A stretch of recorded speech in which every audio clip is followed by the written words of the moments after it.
বিবাহ। একজন নারীর জীবনে বিবাহের গুরুত্ব কতটা? আসুন আমরা কথা বলি রুক্মিণীকে নিয়ে। একজন নারী যিনি পবিত্র মানসিকতা নিয়ে কাউকে ভালোবেসেছেন, তাকে বিয়ে করতে চেয়েছেন। এবার বিয়ে মানে কাউকে পাওয়া, মানে কারোর হাত ধরে আগামী সমস্ত জীবন তার সাথে কাটিয়ে দেওয়া। এবার আমার হাত ধরে রুক্মিণী বিয়ের সুখ তো নিশ্চয়ই পেয়েছে, কিন্তু ওর এই প্রেমের যাত্রা এর অন্ত হলো না, বরং তা শুরু হলো। এবার রুক্মিণীর জীবনে সেই অধ্যায় শুরু হয়ে গেছে, যেখানে ওকে সেই মানুষকে বুঝতে হবে যার হাত ধরে সমস্ত জীবন অতিবাহিত করার সিদ্ধান্ত নিয়েছে সে। এবার এরকম একটা সময় প্রত্যেকের জীবনে এসে থাকে। প্রত্যেকের মানে আপনারও। আপনার জীবনেও এমন এক সময় আসবে, তার জন্য তৈরি থাকুন। নিজের মনে যা যা বিকার আছে তা কোথাও ত্যাগ করে আসুন, আর পরিশুদ্ধ ভালোবাসা দিয়ে, পবিত্র মন দিয়ে নিজের জীবন সাথীকে বোঝার চেষ্টা করুন, কোনো আশা না রেখে। যদি এরকম করতে পারেন তবেই কঠিন পরীক্ষায় উত্তীর্ণ হবেন, নয়তো নয়। রাধা রাধা। অনেকে আমাকে অনেকবার জিজ্ঞেস করেছেন যে কানাই, রুক্মিণী হলো তোমার অর্ধাঙ্গিনী, তাহলে কেন ওর এই যাত্রা এত কঠিন হলো? কেন তোমার এই অগাধ অখণ্ড ভালোবাসা পাওয়ার জন্য ওকে এত কঠিন পরীক্ষার সম্মুখীন হতে হলো? আসুন আমি আপনাকে একটা কথা বোঝাই। অগাধ অখণ্ড ভালোবাসার এই পথ, তা তো কঠিনই হবে। এবার এরকমই এক যাত্রা করতে হয়েছে রুক্মিণীকে, পরিশুদ্ধ ভালোবাসা বুঝতে পারার যাত্রা। এমন ভালোবাসা যা কিনা ক্রোধ, ভয়, মোহ, অধিকার, অহংকার, হিংসা এই সমস্ত বিকারের ঊর্ধ্বে। এবার এই যাত্রায় ওকে সাহায্য করবে রাধা। আর শুধু তাই নয়, আমি আপনাকে বলি, সংসারের প্রত্যেক নারী এই যাত্রা করে থাকেন। এবার যে নারী এই যাত্রার শেষ পর্যন্ত পৌঁছতে পারেন, তিনি এক উচ্চ স্তরে পৌঁছে যেতে পারেন, যেখানে তাকে বলা হয় অর্ধাঙ্গিনী। রাধা রাধা। সমস্যা। এবারে বলুন, সমস্যা কার জীবনে নেই? প্রত্যেকের জীবনে সমস্যা থাকেই। হ্যাঁ ঠিক আছে, জীবন আছে যখন, তখন সময়ের সাথে সমস্যাও আসবে, কিন্তু প্রত্যেক সমস্যাই কি সময়ই নিয়ে আসে? না, আপনি সমস্ত সমস্যার দায় সময়কে দিতে পারেন না। বেশিরভাগ সমস্যা তো এমন হয়ে থাকে যাদের আমরা নিজেরাই ডেকে আনি। হে সমস্যা, এসো, আমি তোমার জন্য অপেক্ষা করছি। কিভাবে? এবার এটা নির্ভর করছে আপনার হ্যাঁ বা না এর ওপরে। বেশিরভাগ সমস্যাই এই জন্য আসে যেহেতু আমরা বারবার হ্যাঁ বলতে থাকি, আর বেশিরভাগ সমস্যা এই জন্যই আসে যেহেতু আমরা সঠিক সময় না বলতে পারি না। সেই জন্য না ভেবে চিন্তে কোনো কথা বা কোনো প্রস্তাবের সমর্থন করলে তা আপনাকে খুব বড় বিপদে ফেলে দিতে পারে। সেইখানেই কখনো না না বলতে পারা, তা আপনাকে তার থেকেও বড় বিপদে ফেলে দিতে পারে। তাই মনে রাখবেন এই অত্যন্ত জরুরি শিক্ষা, সব সময় খুব ভেবে চিন্তেই হ্যাঁ বলবেন, আর দৃঢ়তার সাথে না বলবেন। আর বিশ্বাস করুন, আপনার জীবন অত্যন্ত সুখময় হয়ে যাবে। তাহলে আসুন আমার সাথে ভালোবেসে বলুন, রাধা রাধা। সাফল্য। সাফল্য এই পৃথিবীতে কে না পেতে চান? প্রত্যেক মানুষ চান যেন সাফল্য নিজে এসে তার কাছে ধরা দেয়। এবার সাফল্য তাদের কাছে এসে ধরা দেয় যারা নিজের পা ধরাতলে রেখে চলেন,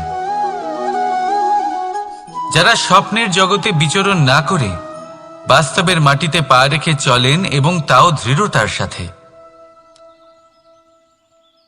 সাফল্য তারা পান না যারা বাড়িতে বসে বসে শুধু স্বপ্ন দেখেন। সাফল্য নিজে থেকে তাদের কাছেই আসে যারা নিরন্তর চেষ্টা করেন, যারা পরিশ্রম করেন আর নিজের এই জীবনকে অন্যের কাছে সফল করে দেখান।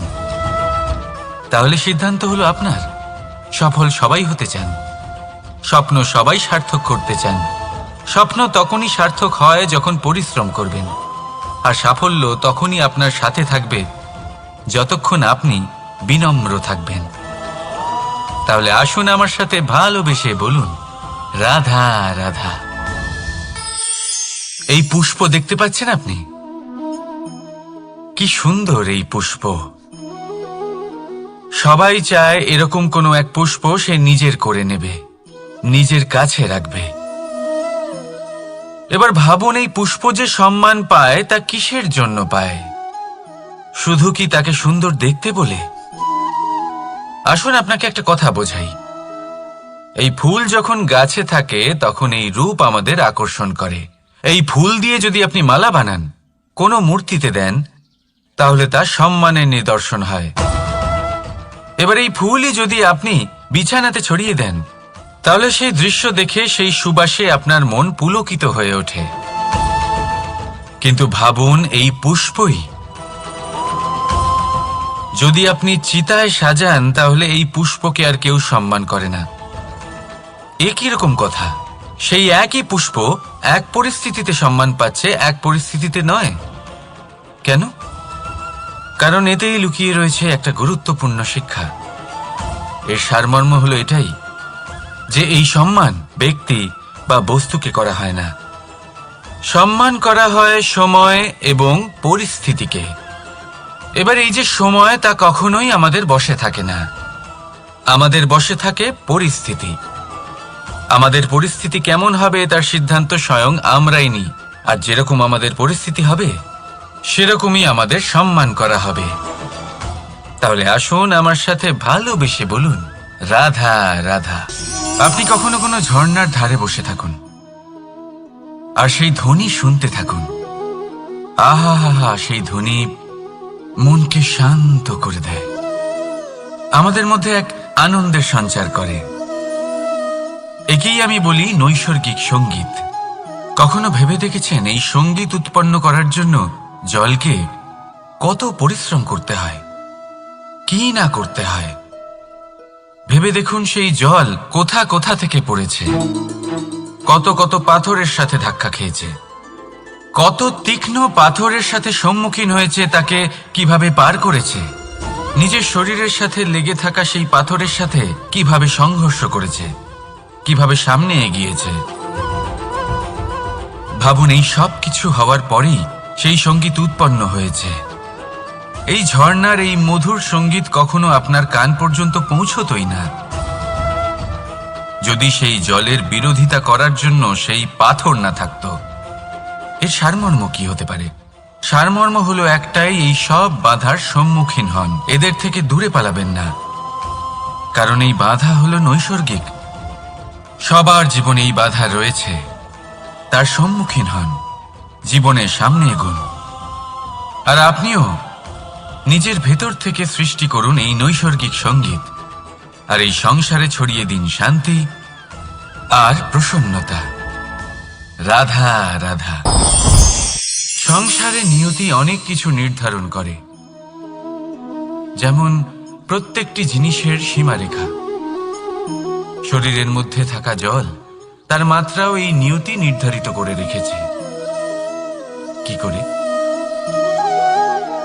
দেখুন, যদি সঠিক সময়ে আপনি পরিশ্রম করে নিজের ঘাম না ঝরান, তাহলে কিছু সময় পরে আপনার চোখের জল অবশ্যই ঝরবে।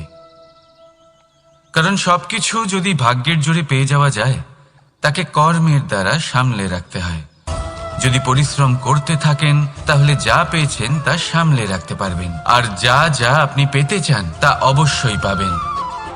কিন্তু যদি পরিশ্রমের থেকে দূরে থাকেন, তাহলে যা পেয়েছেন তা তো হারিয়ে ফেলবেনই, আর যা পেতে চান তার তো কোনো প্রশ্নই ওঠে না, আর বয়ে যাবে শুধুমাত্র অশ্রু। এবার সিদ্ধান্ত আপনার। কি ঝরাতে চাইবেন আপনি? ঘাম নাকি অশ্রু? রাধা রাধা।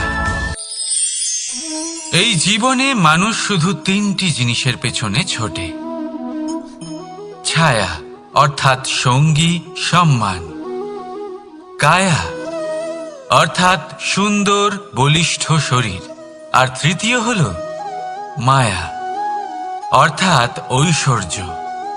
এবার অবাক করার মতো বিষয় হলো, সময় এলে পরে এই তিনটি বস্তুই সবার আগে আপনাকে ত্যাগ করে।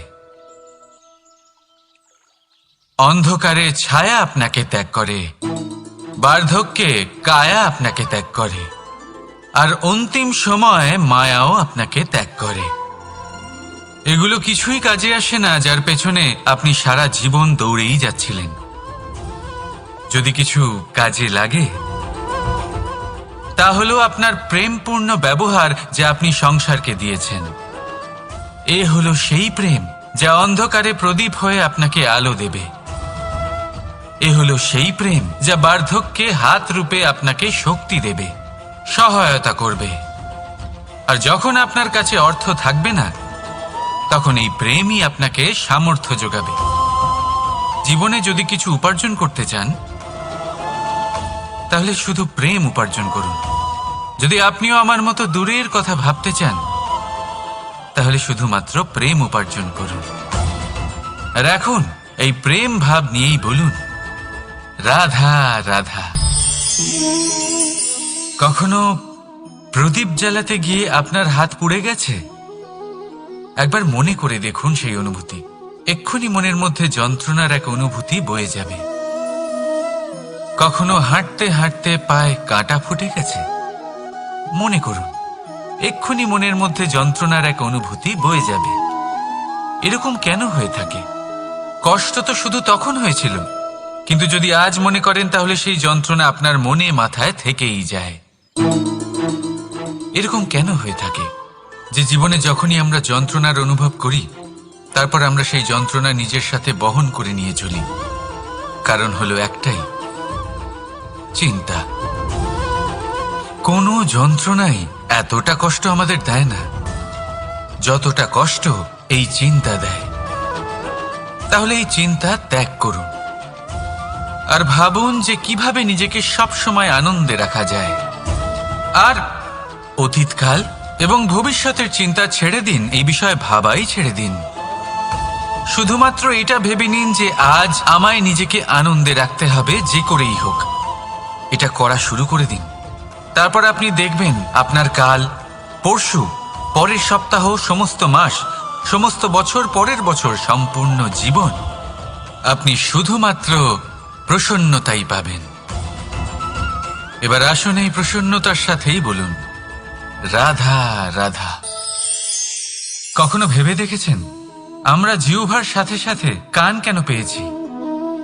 এবার আপনি বলবেন, এ তো সহজ কথা, যাতে আমরা কথা বলার সাথে সাথে শুনতেও শিখি। এবারের আরো একটা গুরুত্ব আছে। আগে আমাকে বলুন, নিজের প্রশংসা শুনতে কার না ভালো লাগে? সবারই ভালো লাগে। এটাই হলো মূল কথা। যদি এই কান দিয়ে আপনি নিজের প্রশংসা শুনতে চান, তাহলে সর্বপ্রথম এই জিহ্বা দিয়ে অন্যের প্রশংসা করতে শিখুন। এবার প্রশংসার বিষয়ে একটা অত্যন্ত গুরুত্বপূর্ণ কথা আপনাদের বলি। কখনো যদি কারোর প্রশংসা আপনি করেন, তাহলে সবার আগে সেই ব্যক্তির উৎসাহ বেড়ে যায়।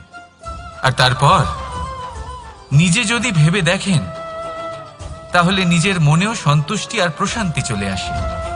আর একবার যদি এই মন প্রশান্তিতে ভরে যায়, তারপরে কেউ প্রশংসা করুক বা না করুক, কিচ্ছু যায় আসে না।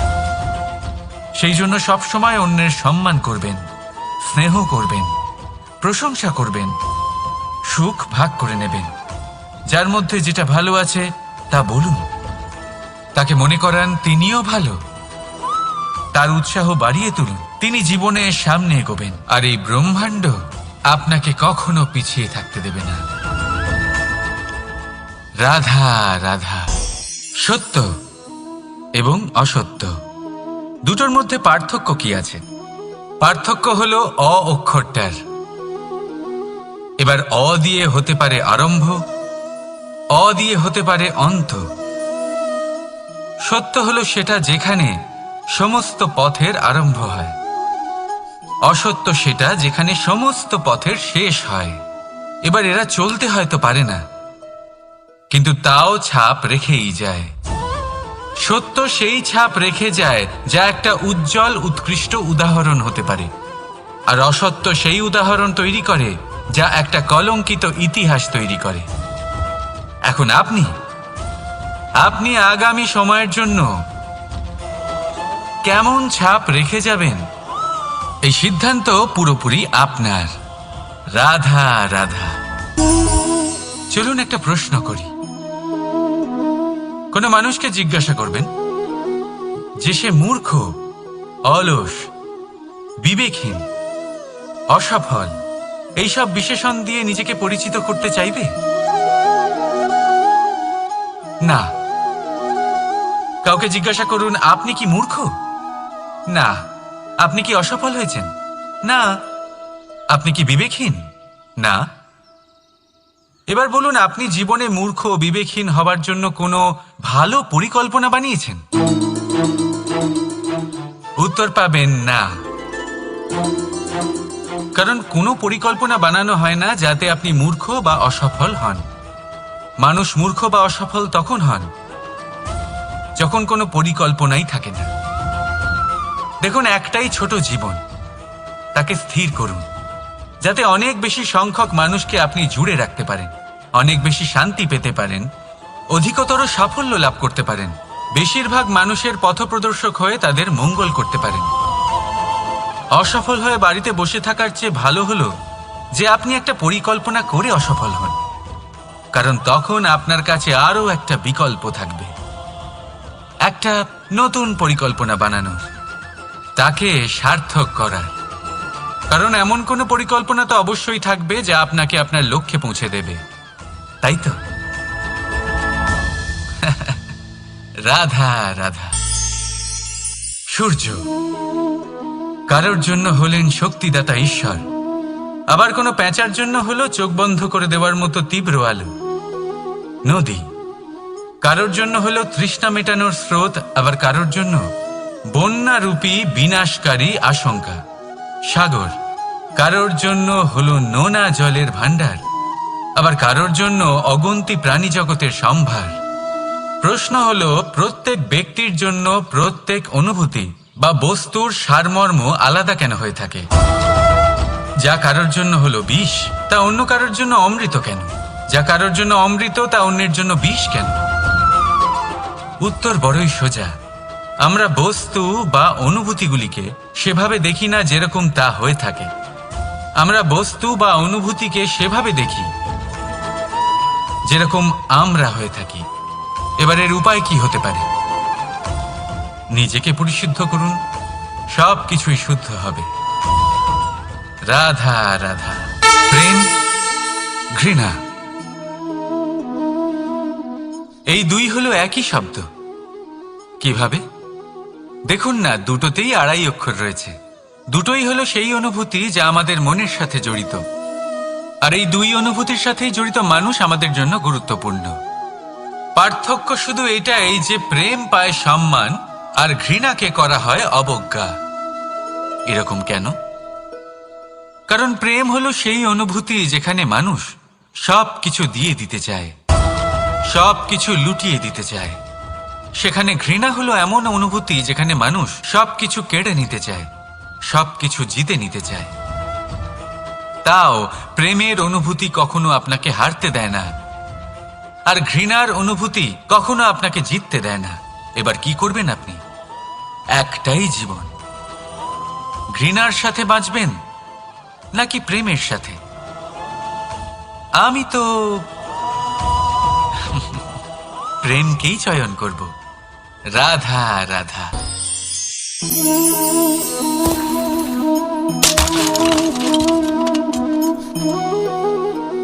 এ কি হলো? আমি আঘাত পেতেই এটা হাত থেকে পড়ে গেল কেন?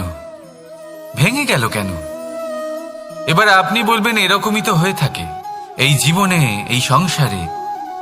আঘাত লাগার পরে আমাদের হাতে যা থাকে তা পড়ে যায়। যা তৈরি হয় তা ভেঙেও যায়। কিন্তু এটা কি সত্যি? আপনাকে একটা কথা বলে রাখি, আঘাত পেয়ে পড়ে যাবার পরে সংসারের যে কোনো বস্তুই হাত থেকে পড়ে যাক না কেন, সাফল্য অবশ্যই আসে। যতই খারাপভাবে আপনি পড়ে যান, আপনি আঘাত পান, ভবিষ্যৎ অবশ্যই ভালো হবে। কারণ এই আঘাত, অসফলতা, এই অসুবিধা, এগুলো আমাদের এমনভাবে পরিশুদ্ধ করে যেমন আগুন সোনাকে করে থাকে। সেই জন্য জীবনে শুধু সামনে এগোতে থাকুন, দৃঢ়তার সাথে এগোতে থাকুন, আর কখনো আঘাত পেয়ে পড়ে যেতে ভয় পাবেন না। কারণ এটা আসন্ন সাফল্যের সংকেত। আর সাফল্য তখনই আসবে যখন আপনি পড়ে যাবেন, যখন আপনি আবার উঠে দাঁড়াবেন এবং আপনি আবার জীবনে সামনে এগোতে থাকবেন। রাধা রাধা।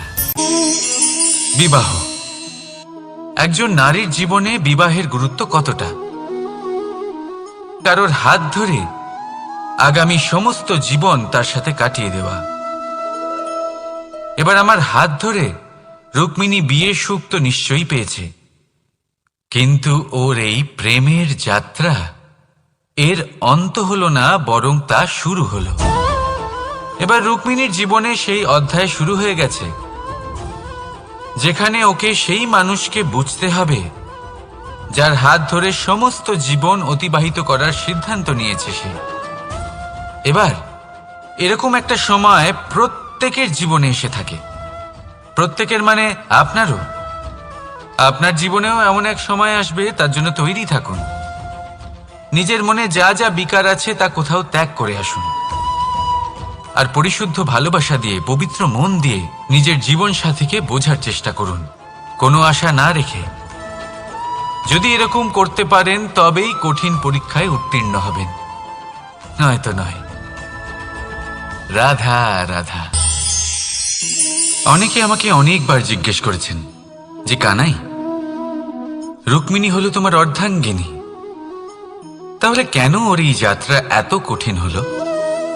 কেন তোমার এই অগাধ অখণ্ড ভালোবাসা পাওয়ার জন্য ওকে এত কঠিন পরীক্ষার সম্মুখীন হতে হলো? আসুন আমি আপনাকে একটা কথা বোঝাই। অগাধ অখণ্ড ভালোবাসার এই পথ, তা তো কঠিনই হবে।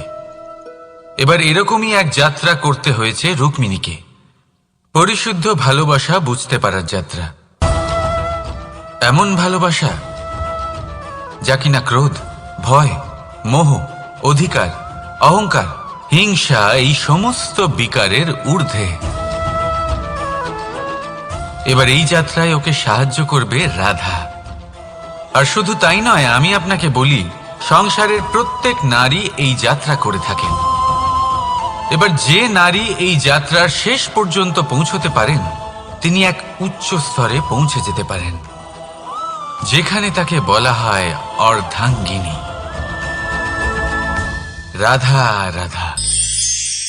সমস্যা। এবারে বলুন, সমস্যা কার জীবনে নেই? প্রত্যেকের জীবনে সমস্যা থাকেই। হ্যাঁ ঠিক আছে, জীবন আছে যখন, তখন সময়ের সাথে সমস্যাও আসবে। কিন্তু প্রত্যেক সমস্যাই কি সময়ই নিয়ে আসে? না, আপনি সমস্ত সমস্যার দায় সময়কে দিতে পারেন না। বেশিরভাগ সমস্যা তো এমন হয়ে থাকে যাদের আমরা নিজেরাই ডেকে আনি।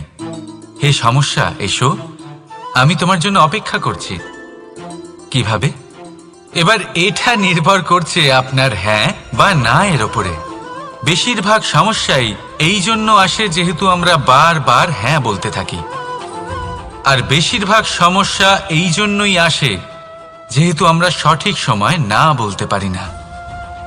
সেই জন্য না ভেবেচিন্তে কোনো কথা বা কোনো প্রস্তাবের সমর্থন করলে তা আপনাকে খুব বড় বিপদে ফেলে দিতে পারে।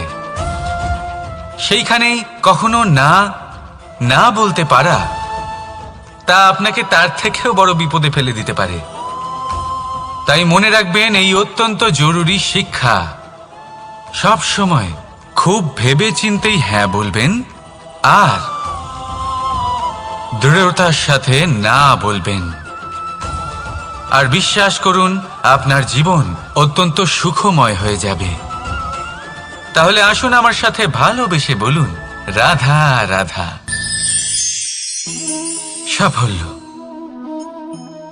সাফল্য এই পৃথিবীতে কে না পেতে চান? প্রত্যেক মানুষ চান যেন সাফল্য নিজে এসে তার কাছে ধরা দেয়। এবার সাফল্য তাদের কাছে এসে ধরা দেয় যারা নিজের পা ধরাতলে রেখে চলেন, যারা স্বপ্নের জগতে বিচরণ না করে বাস্তবের মাটিতে পা রেখে চলেন এবং তাও দৃঢ়তার সাথে। সাফল্য তারা পান না যারা বাড়িতে বসে বসে শুধু স্বপ্ন দেখেন। সাফল্য নিজে থেকে তাদের কাছেই আসে যারা নিরন্তর চেষ্টা করেন, যারা পরিশ্রম করেন আর নিজের এই জীবনকে অন্যের কাছে সফল করে দেখান। তাহলে সিদ্ধান্ত হলো আপনার। সফল সবাই হতে চান, স্বপ্ন সবাই সার্থক করতে চান। স্বপ্ন তখনই সার্থক হয় যখন পরিশ্রম করবেন, আর সাফল্য তখনই আপনার সাথে থাকবে যতক্ষণ আপনি বিনম্র থাকবেন। তাহলে আসুন আমার সাথে ভালোবেসে বলুন, রাধা রাধা। এই পুষ্প দেখতে পাচ্ছেন আপনি? কি সুন্দর এই পুষ্প। সবাই চায় এরকম কোনো এক পুষ্প সে নিজের করে নেবে, নিজের কাছে রাখবে। এবার ভাবুন, এই পুষ্প যে সম্মান পায় তা কিসের জন্য পায়? শুধু কি তাকে সুন্দর দেখতে বলে? আসুন আপনাকে একটা কথা বোঝাই। এই ফুল যখন গাছে থাকে তখন এই রূপ আমাদের আকর্ষণ করে। এই ফুল দিয়ে যদি আপনি মালা বানান, কোনো মূর্তিতে দেন, তাহলে তা সম্মানের নিদর্শন হয়। এবার এই ফুলই যদি আপনি বিছানাতে ছড়িয়ে দেন, তাহলে সেই দৃশ্য দেখে সেই সুবাসে আপনার মন পুলকিত হয়ে ওঠে। কিন্তু ভাবুন, এই পুষ্পই যদি আপনি চিতায় সাজান, তাহলে এই পুষ্পকে আর কেউ সম্মান করে না। একই রকম কথা, সেই একই পুষ্প এক পরিস্থিতিতে সম্মান পাচ্ছে, এক পরিস্থিতিতে নয়। কেন? কারণ এতেই লুকিয়ে রয়েছে একটা গুরুত্বপূর্ণ শিক্ষা। এর সারমর্ম হলো এটাই যে এই সম্মান ব্যক্তি বা বস্তুকে করা হয় না, সম্মান করা হয় সময় এবং পরিস্থিতিকে। এবার এই যে সময়, তা কখনোই আমাদের বশে থাকে না। আমাদের বশে থাকে পরিস্থিতি। আমাদের পরিস্থিতি কেমন হবে তার সিদ্ধান্ত স্বয়ং আমরাই নিই। আর যেরকম আমাদের পরিস্থিতি হবে সেরকমই আমাদের সম্মান করা হবে। তাহলে আসুন আমার সাথে ভালোবেসে বলুন, রাধা রাধা। আপনি কখনো কোনো ঝর্ণার ধারে বসে থাকুন আর সেই ধ্বনি শুনতে থাকুন। আহা হা হা, সেই ধ্বনি মনকে শান্ত করে দেয়, আমাদের মধ্যে এক আনন্দের সঞ্চার করে। একেই আমি বলি নৈসর্গিক সঙ্গীত। কখনো ভেবে দেখেছেন এই সঙ্গীত উৎপন্ন করার জন্য জলকে কত পরিশ্রম করতে হয়, কি না করতে হয়? ভেবে দেখুন, সেই জল কোথা কোথা থেকে পড়েছে, কত কত পাথরের সাথে ধাক্কা খেয়েছে, কত তীক্ষ্ণ পাথরের সাথে সম্মুখীন হয়েছে, তাকে কিভাবে পার করেছে, নিজের শরীরের সাথে লেগে থাকা সেই পাথরের সাথে কিভাবে সংঘর্ষ করেছে, কিভাবে সামনে এগিয়েছে। ভাবুন, এই সব কিছু হওয়ার পরেই সেই সঙ্গীত উৎপন্ন হয়েছে। এই ঝর্ণার এই মধুর সঙ্গীত কখনো আপনার কান পর্যন্ত পৌঁছতই না যদি সেই জলের বিরোধিতা করার জন্য সেই পাথর না থাকতো। এর সারমর্ম কি হতে পারে? সারমর্ম হলো একটাই, এই সব বাধার সম্মুখীন হন, এদের থেকে দূরে পালাবেন না। কারণ এই বাধা হলো নৈসর্গিক, সবার জীবনে এই বাধা রয়েছে। তার সম্মুখীন হন, জীবনের সামনে এগোন। আর আপনিও নিজের ভেতর থেকে সৃষ্টি করুন এই নৈসর্গিক সঙ্গীত, আর এই সংসারে ছড়িয়ে দিন শান্তি আর প্রসন্নতা। রাধা রাধা। সংসারে নিয়তি অনেক কিছু নির্ধারণ করে, যেমন প্রত্যেকটি জিনিসের সীমারেখা। শরীরের মধ্যে থাকা জল, তার মাত্রাও এই নিয়তি নির্ধারিত করে রেখে। আপনার চোখের জল অবশ্যই ঝরবে, কারণ সবকিছু যদি ভাগ্যের জোরে পেয়ে যাওয়া যায়, তাকে কর্মের দ্বারা সামলে রাখতে হয়। যদি পরিশ্রম করতে থাকেন তাহলে যা পেয়েছেন তা সামলে রাখতে পারবেন, আর যা যা আপনি পেতে চান তা অবশ্যই পাবেন। কিন্তু যদি পরিশ্রমের থেকে দূরে থাকেন তাহলে যা পেয়েছেন তা তো হারিয়ে ফেলবেনই, আর যা পেতে চান তার তো কোনো প্রশ্নই ওঠে না, আর বয়ে যাবে শুধুমাত্র অশ্রু। এবার সিদ্ধান্ত আপনার। কি ঝরাতে চাইবেন আপনি? ঘাম নাকি অশ্রু? রাধা রাধা। এই জীবনে মানুষ শুধু তিনটি জিনিসের পেছনে ছোটে: ছায়া অর্থাৎ সঙ্গী সম্মান, কায়া অর্থাৎ সুন্দর বলিষ্ঠ শরীর, আর তৃতীয় হল মায়া অর্থাৎ ঐশ্বর্য। এবার অবাক করার মতো বিষয় হলো, সময় এলে পরে এই তিনটি বস্তুই সবার আগে আপনাকে ত্যাগ করে। অন্ধকারে ছায়া আপনাকে ত্যাগ করে, বার্ধক্যে কায়া আপনাকে ত্যাগ করে, আর অন্তিম সময়ে মায়াও আপনাকে ত্যাগ করে। এগুলো কিছুই কাজে আসে না যার পেছনে আপনি সারা জীবন দৌড়েই যাচ্ছিলেন। যদি কিছু কাজে লাগে তা হলো আপনার প্রেমপূর্ণ ব্যবহার যা আপনি সংসারকে দিয়েছেন। এ হলো সেই প্রেম যা অন্ধকারে প্রদীপ হয়ে আপনাকে আলো দেবে। এ হলো সেই প্রেম যা বার্ধক্যে হাত রূপে আপনাকে শক্তি দেবে, সহায়তা করবে। আর যখন আপনার কাছে অর্থ থাকবে না, তখন এই প্রেমই আপনাকে সামর্থ্য যোগাবে। জীবনে যদি কিছু উপার্জন করতে চান তাহলে শুধু প্রেম উপার্জন করুন। যদি আপনিও আমার মতো দূরের কথা ভাবতে চান তাহলে শুধুমাত্র প্রেম উপার্জন করুন।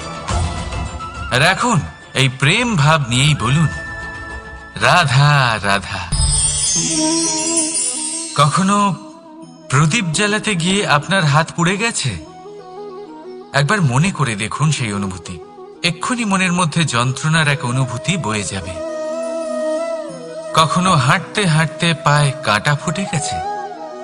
মনে করুন, এক্ষুনি মনের মধ্যে যন্ত্রণার এক অনুভূতি বয়ে যাবে। এরকম কেন হয়ে থাকে?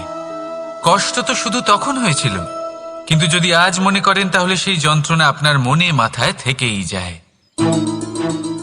এরকম কেন হয়ে থাকে যে জীবনে যখনই আমরা যন্ত্রণার অনুভব করি তারপর আমরা সেই যন্ত্রণা নিজের সাথে বহন করে নিয়ে চলি? কারণ হলো একটাই, চিন্তা। কোনো যন্ত্রণাই এতটা কষ্ট আমাদের দেয় না যতটা কষ্ট এই চিন্তা দেয়। তাহলে এই চিন্তা ত্যাগ করুন আর ভাবুন যে কিভাবে নিজেকে সবসময় আনন্দে রাখা যায়। আর অতীতকাল এবং ভবিষ্যতের চিন্তা ছেড়ে দিন, এই বিষয়ে ভাবাই ছেড়ে দিন। শুধুমাত্র এটা ভেবে নিন যে আজ আমায় নিজেকে আনন্দে রাখতে হবে যে করেই হোক। এটা করা শুরু করে দিন। তারপর আপনি দেখবেন আপনার কাল, পরশু, পরের সপ্তাহ, সমস্ত মাস, সমস্ত বছর, পরের বছর, সম্পূর্ণ জীবন আপনি শুধুমাত্র প্রসন্নতাই পাবেন। এবার আসুন এই প্রসন্নতার সাথেই বলুন, রাধা রাধা। কখনো ভেবে দেখেছেন আমরা জিহ্বার সাথে সাথে কান কেন পেয়েছি? এবার আপনি বলবেন এ তো সহজ কথা, যাতে আমরা কথা বলার সাথে সাথে শুনতেও শিখি। এবারের আরো একটা গুরুত্ব আছে। আগে আমাকে বলুন, নিজের প্রশংসা শুনতে কার না ভালো লাগে? সবারই ভালো লাগে। এটাই হলো মূল কথা। যদি এই কান দিয়ে আপনি নিজের প্রশংসা শুনতে চান তাহলে সর্বপ্রথম এই জিহ্বা দিয়ে অন্যের প্রশংসা করতে শিখুন। এবার প্রশংসার বিষয়ে একটা অত্যন্ত গুরুত্বপূর্ণ কথা আপনাদের বলি। কখনো যদি কারোর প্রশংসা আপনি করেন তাহলে সবার আগে সেই ব্যক্তির উৎসাহ বেড়ে যায়, আর তারপর নিজে যদি ভেবে দেখেন তাহলে নিজের মনেও সন্তুষ্টি আর প্রশান্তি চলে আসে। আর একবার যদি এই মন প্রশান্তিতে ভরে যায় তারপরে কেউ প্রশংসা করুক বা না করুক, কিচ্ছু যায় আসে না। সেই জন্য সবসময় অন্যের সম্মান করবেন, স্নেহ করবেন, প্রশংসা করবেন, সুখ ভাগ করে নেবেন। যার মধ্যে যেটা ভালো আছে তা বলুন, তাকে মনে করান তিনিও ভালো, তার উৎসাহ বাড়িয়ে তুলুন। তিনি জীবনে সামনে এগোবেন, আর এই ব্রহ্মাণ্ড আপনাকে কখনো পিছিয়ে থাকতে দেবে না। রাধা রাধা। সত্য এবং অসত্য দুটোর মধ্যে পার্থক্য কি আছে? পার্থক্য হলো অ অক্ষরটার। এবার অ দিয়ে হতে পারে আরম্ভ, অ দিয়ে হতে পারে অন্ত। সত্য হলো সেটা যেখানে সমস্ত পথের আরম্ভ হয়, অসত্য সেটা যেখানে সমস্ত পথের শেষ হয়। এবার এরা চলতে হয়তো পারে না, কিন্তু তাও ছাপ রেখেই যায়। সত্য সেই ছাপ রেখে যায় যা একটা উজ্জ্বল উৎকৃষ্ট উদাহরণ হতে পারে, আর অসত্য সেই উদাহরণ তৈরি করে যা একটা কলঙ্কিত ইতিহাস তৈরি করে। এখন আপনি আগামী সময়ের জন্য কেমন ছাপ রেখে যাবেন, এই সিদ্ধান্ত পুরোপুরি আপনার। রাধা রাধা। চলুন একটা প্রশ্ন করি। কোনো মানুষকে জিজ্ঞাসা করবেন যে সে মূর্খ, অলস, বিবেকহীন, অসফল এইসব বিশেষণ দিয়ে নিজেকে পরিচিত করতে চাইবে? না। কাউকে জিজ্ঞাসা করুন আপনি কি মূর্খ? না। আপনি কি অসফল হয়েছেন? না। আপনি কি বিবেকহীন? না। এবার বলুন আপনি জীবনে মূর্খ ও বিবেকহীন হবার জন্য কোনো ভালো পরিকল্পনা বানিয়েছেন? উত্তর পাবেন না। কারণ কোনো পরিকল্পনা বানানো হয় না যাতে আপনি মূর্খ বা অসফল হন। মানুষ মূর্খ বা অসফল তখন হন যখন কোনো পরিকল্পনাই থাকে না। দেখুন, একটাই ছোট জীবন, তাকে স্থির করুন যাতে অনেক বেশি সংখ্যক মানুষকে আপনি জুড়ে রাখতে পারেন, অনেক বেশি শান্তি পেতে পারেন, অধিকতর সাফল্য লাভ করতে পারেন, বেশিরভাগ মানুষের পথপ্রদর্শক হয়ে তাদের মঙ্গল করতে পারেন। অসফল হয়ে বাড়িতে বসে থাকার চেয়ে ভালো হলো যে আপনি একটা পরিকল্পনা করে অসফল হন, কারণ তখন আপনার কাছে আরও একটা বিকল্প থাকবে, একটা নতুন পরিকল্পনা বানানোর, তাকে সার্থক করার। কারণ এমন কোনো পরিকল্পনা তো অবশ্যই থাকবে যা আপনাকে আপনার লক্ষ্যে পৌঁছে দেবে, তাই তো? রাধা রাধা। সূর্য কারোর জন্য হলেন শক্তিদাতা ঈশ্বর, আবার কোনো প্যাঁচার জন্য হলো চোখ বন্ধ করে দেওয়ার মতো তীব্র আলো।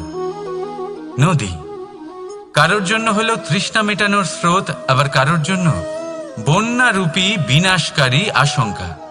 সাগর কারোর জন্য হলো নোনা জলের ভাণ্ডার, আবার কারোর জন্য অগন্তি প্রাণী জগতের সম্ভার।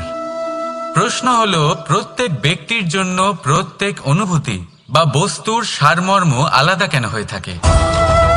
যা কারোর জন্য হলো বিষ তা অন্য কারোর জন্য অমৃত কেন? যা কারোর জন্য অমৃত তা অন্যের জন্য বিষ কেন? উত্তর বড়ই সোজা। আমরা বস্তু বা অনুভূতিগুলিকে সেভাবে দেখি না যেরকম তা হয়ে থাকে। আমরা বস্তু বা অনুভূতিকে সেভাবে দেখি যেরকম আমরা হয়ে থাকি। এবার এর উপায় কি হতে পারে? নিজেকে পরিশুদ্ধ করুন, সব কিছুই শুদ্ধ হবে।